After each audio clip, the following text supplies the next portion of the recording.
Pourquoi les gens arrivent en retard? Vous êtes assis sur un banc et vous attendez que vos amis arrivent. Sauf qu'en fait...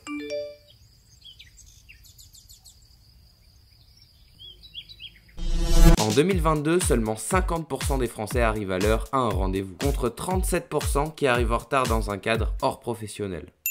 Tu vois, moi je suis fiable. Oui, bah j'ai eu un problème. Ah ouais. Oui. Et moi je suis même pas venu, hein. Ah. Mais alors, pourquoi est-ce qu'autant de gens arrivent en retard? Eh bien pour de multiples raisons. Mais comme j'ai pas le temps de vous parler de toutes, j'en ai choisi 3 que je vais vous exposer les unes après les autres. C'est parti.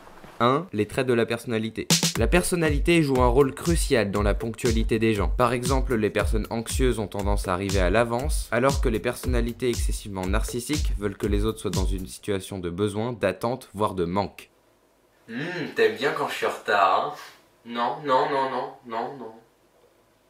Or parfois les gens ont tout simplement du mal à se remettre en question ou à changer leurs habitudes. Ce qui fait qu'ils sortent des excuses complètement bidons pour chaque situation. J'ai pas regardé l'heure, j'ai un pneu crevé, il y avait un troupeau de moutons sur ma route. 2. Les imprévus et circonstances imprévisibles.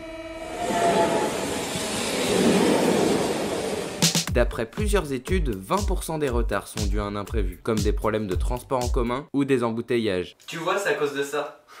Eh ben non, c'est pas une excuse. Même si on prend en compte cela, une écrasante majorité arrive finalement à l'heure en prenant de l'avance sur ce type d'imprévu. Tu vois, si t'aurais pris de l'avance, tu serais arrivé à l'heure quand même.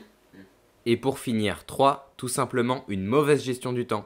En France, environ une personne sur 10 éprouve des difficultés à gérer son temps pour arriver à l'heure. Elles arrivent en retard parce qu'elles sous-estiment le temps nécessaire pour accomplir une tâche, et c'est ce qu'on appelle le syndrome de l'optimiste. Et tu vois, je compte faire tout ça en 10 minutes. T'y arriveras pas, et ce que tu peux faire, c'est tout planifier et prendre en compte les imprévus.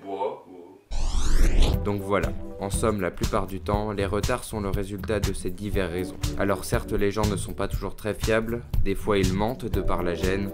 Mais au fond, ce n'est pas si grave, car il n'y a pas que ça qui compte.